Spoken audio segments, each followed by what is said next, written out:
Hi guys, so I posed the question as to what my friends on social media thought about the idea of me producing a series of short videos on financial planning subjects. I had a lot of support for the idea, so here goes.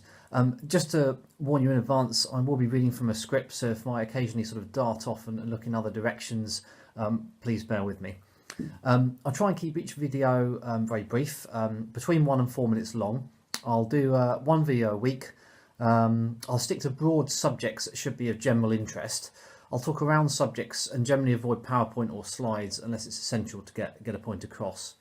Hopefully the videos will act as a prompt for you to do some further reading or to contact a financial advisor if there's specific info that you need. I must stress there's no individual advice in these videos, just hopefully useful information or questions to think about. It's aimed at people who live in the UK. Though if there are any general principles that are universally applicable to everyone, I will say so. I've already had quite a few suggestions for subjects, ranging from pensions to how to pick an investment, to how to purchase a property, how to budget effectively, and so on. I'll try and get around to covering them all. So let's get started. Here's the first subject.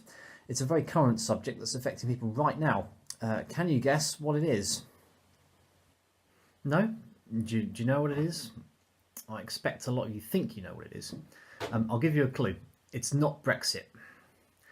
You're stuck now, aren't you? Here goes. Quite a few of you who live in the UK and are employees in the private sector will have found that your take-home pay went down in April. So why might that be? Well, it's because of the auto-enrolment pension rules. The statutory minimum contributions made each month by both your employer and by you, the employee, have gone up. Now, this actually means overall you're better off, but because of the way pensions work, you'll see a drop in your payslip. Confused? Okay, so here's an example of how this can work. So we take our good friend Mr. Bloggs. He works for a company that pays the minimum statutory contributions to their pension scheme. He earns £28,000 a year, which is about the UK average. He doesn't have any other workplace benefits other than the pension. Contributions are made using the net pay method. I've rounded numbers to the nearest pound, and I made a few other sort of general assumptions as well. So prior to April 2019, his employer will have been paying 2% into the pension, and his personal contributions will be 3%. After April 2019, these go up to 3% and 5% respectively.